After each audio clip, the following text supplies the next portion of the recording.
It's now 3 months since Isioma left Dikanna. She has been feeling sick for some time now.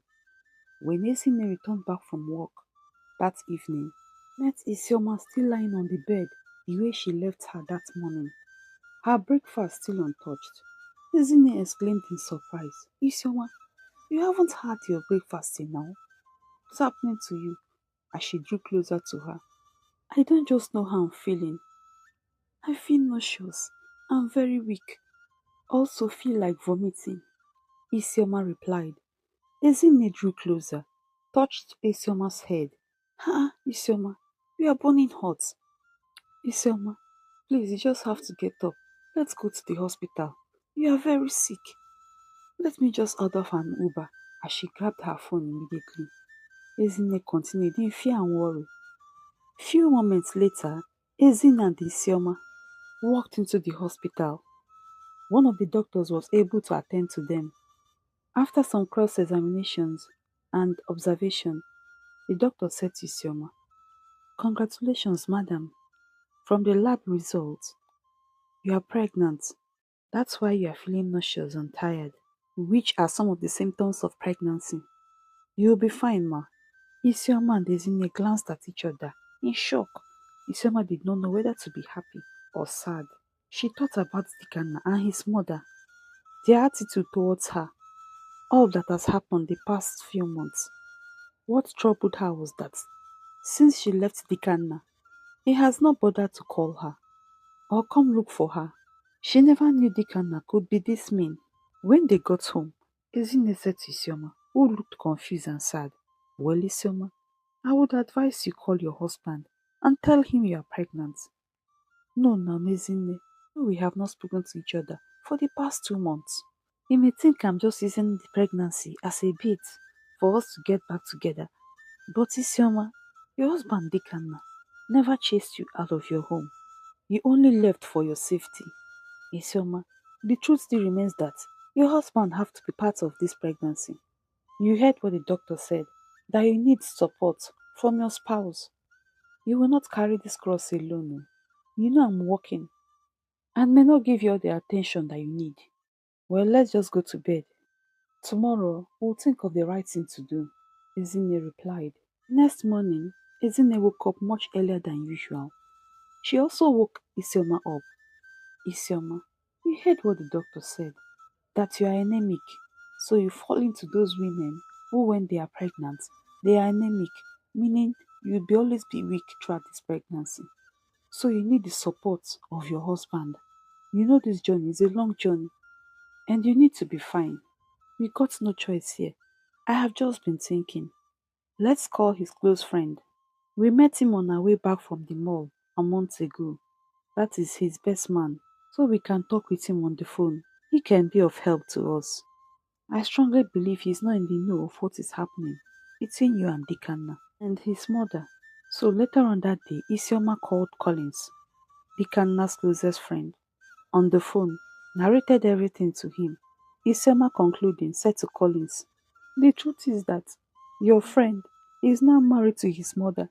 Isioma said in a sad tone, He has not checked on me. He has not called me since I left our home. It's okay, Isioma. I've heard you. Please, take it easy on yourself. It will be fine. I don't understand why Dikanna will behave in such a way. This is worrisome.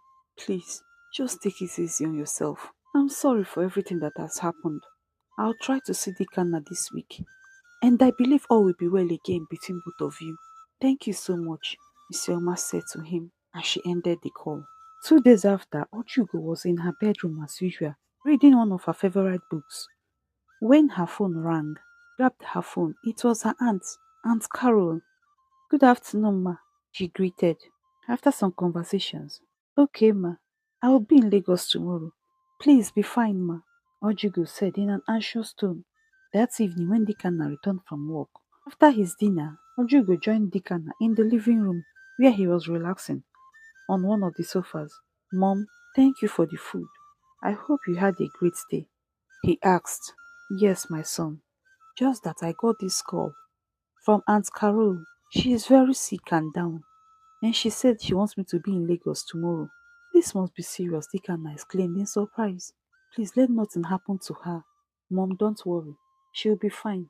So that suggests that you'll be leaving for Lagos tomorrow. Yes, Dikanna. Okay, let me call one of my traveling agents so he can book a flight for you. Thank you so much, Dikanna. As Ojugo walked back to her room, looking sad and worried. That night, Ojugo packed some of her clothes into one of her traveling luggage. So Ojugo the next day arrived Lagos safely and was glad to still meet her aunt Carol Chung. They hugged and we are happy to see each other. It has been a long time now. Aunt Carol have traveled outside Nigeria over 2 years now. She has been in her daughter's house since she had her first child. That evening, Ojugo and Aunt Carol had dinner together. They talked about a lot of things that has happened in her absence. Aunt Carol congratulated her. I'm so happy for Dikanna.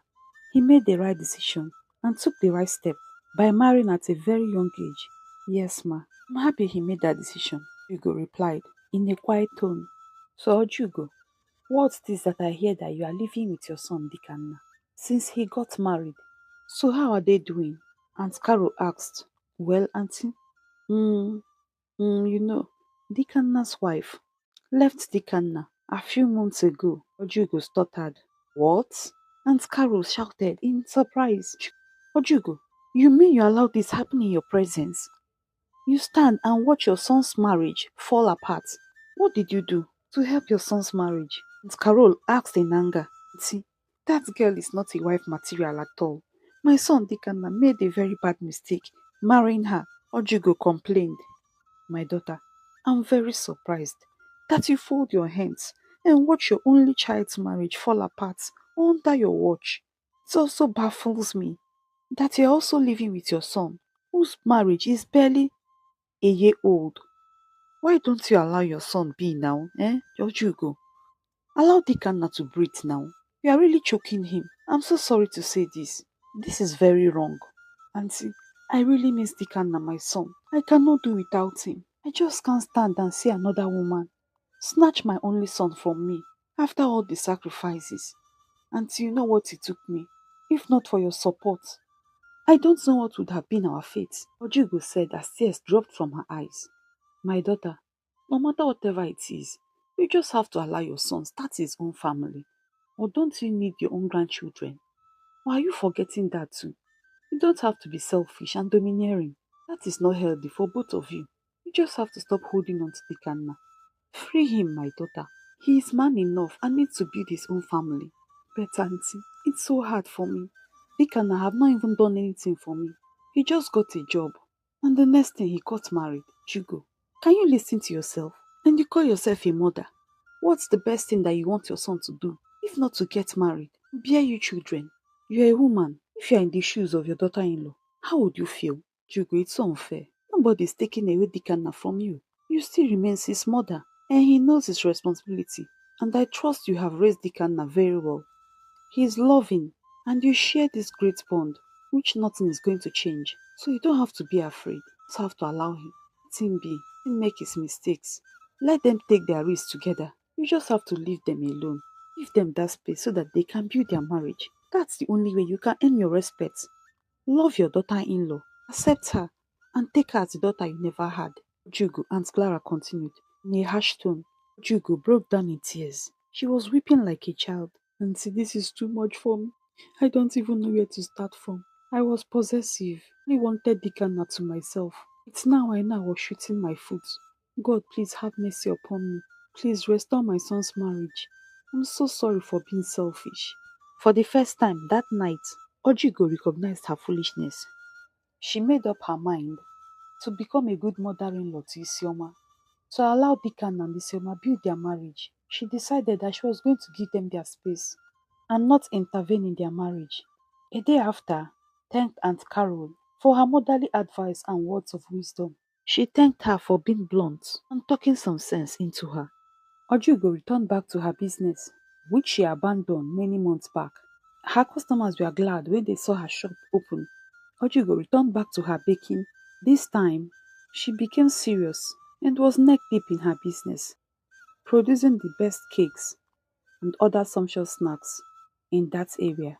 A week after Ojugo left for Lagos, Dikanna was glad to welcome Isioma back to their home. It took the intervention of Collins, his friend. Collins opened Dikanna's eyes to his ignorance.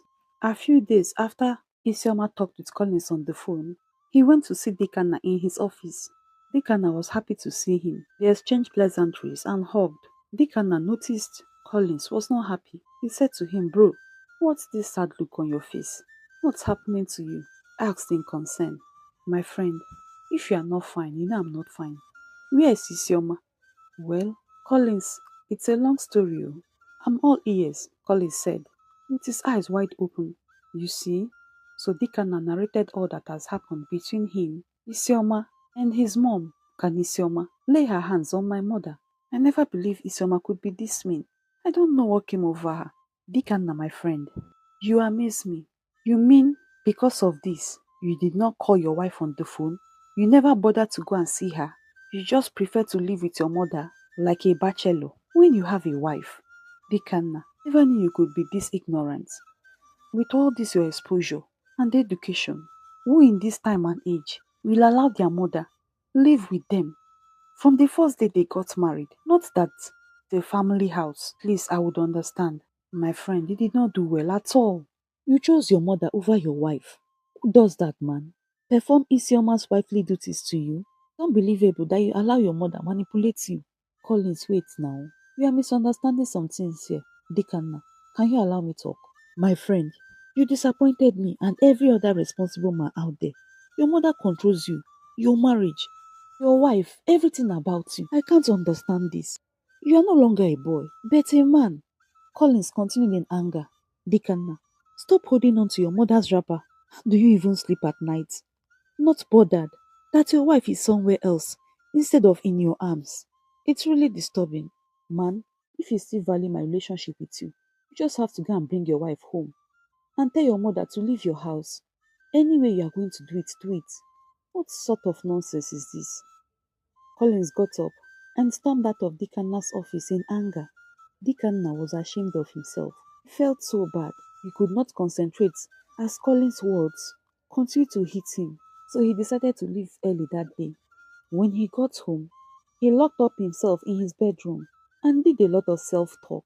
He regretted his actions. That was when he came to conclusion that the only person that can help him make his mother leave his home was Aunt Carol. So he had to put a call to her. Aunt Carol scolded him for allowing such happen. She also promised him, "Don't worry, Dikanna, I know what to do. My son, please, go and reconcile with your wife and make sure you bring her home immediately." "Yes, Mama, do so, Ma," Anna replied. Collins accompanied Anna to Ezinne's new apartment where he went to see Isioma. After much talks, Dikanna pleaded for Isioma's forgiveness. They were able to reconcile and made promises to each other that they would not allow any third party come in between their relationship and love for each other. Dikanna promised Isioma that he was going to be a better husband to her. He was also happy with the news that she was pregnant. "So Isioma, you mean I'm going to be a father very soon? Isioma, you know I miss you. I'm very sorry for everything." They hugged each other. Isioma was so happy that her husband and the love of her life was back to her. She was happy to hear the news that Mama has left their home. Isioma was hopeful that her marriage, which has entered a new phase, would be filled with joy and happiness. As Dikanna have promised, that according to the instructions of the Bible, he would only cleave to her as his wife and not his mother anymore. Ojugo decided to work on herself and her relationship with her son and daughter-in-law. She read lots of books on how to foster and build good relationships with her daughter-in-law. She also read books on setting boundaries, which she practiced in her relationship with her son's marriage. Their relationship was very respectful and loving. Months later, one evening, when Ojugo was in the kitchen baking, her phone rang and it was Dikanna. "Oh, my son, how are you doing? How is Isioma? I hope you all are fine." "Yes, Mom, we are doing well." "Mom, guess what? Your son is now a father." "Oh, thank God. So I'm now a grandmother." Ojugo exclaimed excitedly. "Dikanna, my son, congratulations. I hope Isioma and the baby is fine." Yes, Mom, they are doing very well. I just left the hospital. I'm on my way home, so I decided to call you to share the good news with you. Dikanna, you have made my day. So have you called Isioma's mom? Mom, I thought you would like to come. My son, Ma's mother is there. Please, you have to call her so she can prepare for Omugo. Your wife really needs it so she can recover fast. Dikanna could not believe what he heard. Mom asking Isioma's mother to come over for Omugo. He was so thrilled for the great transformation in his mother. She was no longer that nagging and possessive mother. 2 months after, Ojugo decided to visit Dikanna and his family. He was heartily welcomed by Isioma and Dikanna. Ojugo was so glad when she held her own grandchild. He was so happy for God's favor and goodness upon her life. I am now a grandmother. I now have another child. She thanked Isioma, daughter. Thank you so much for giving us this beautiful child. He is so handsome. Thank you so much, Mama. Isioma replied in a soft tone. Isioma and Dikanna made sure Ojugo had a great stay with them. Isioma was so happy with the drastic change that could be seen in Ojugo. Ojugo made sure she taught Isioma how to cook all of Dikanna's favorite soups.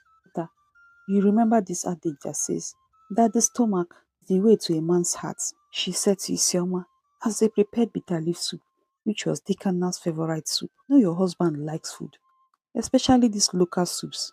Dikanna was so happy for the bond Ojugo and Isioma shared. They were no more in competition, no more unnecessary seeking of attention from Ojugo. Ojugo spent a week in Dikanna's house, decided to return back to her bees, continue her business. That night, she sat and talked with Dikanna. My son, I'm sorry for being so possessive. I was desperate. I thought I have lost you. I saw Isioma as an intruder. I thought she stole you from me. You know I was a widow at a very young age. I decided not to marry so I could give you all my attention. I loved your father so much. He was a good man. I missed him so much. So when you started growing up as a man, I looked up to you as the husband I lost. You were my strong support, my happiness, my everything. I told myself that I was not going to get involved in any relationship with any man. Mom, I'm very thankful for all your sacrifices.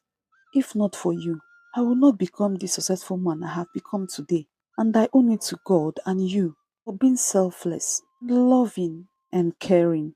Mom, I understand. I want you to know that I love you. I'll take good care of you. Your place still remains irreplaceable in my heart, Dikanna said as tears dropped from his eyes. Mom, you know I miss you, but life must go on. This is life. Change is constant, and we all have to accept it in good faith. Mom, you don't have a grandchild. You have me. You also have Isioma. I also played with you to think about marriage. It would really help you. You are still very young. You are still in your late 40s. Don't give up on marriage. Just be open minded. I'm sure you will find love again, my son. I'm not a grandmother. I'm happy the way I am. I'm happy with the people surrounding me. I'm grateful to God for who I am today. I've heard what you said. I'll try to work on myself. Who knows what life still have in store for me. Thank you so much, my son. Please continue to be a good husband to Isioma and the best dad to your son. Mom, thank you so much. The next morning, Ojugo left back to Lagos. She became very intentional, working on herself and coming to terms with this current reality. Ojugo continued in her baking business, baking the best cakes in her area. Isioma and Dikanna had 3 more children. They lived happily, holding each other's hands. Ojugo, years later, was able to find love again. Thank you so much for listening to this story.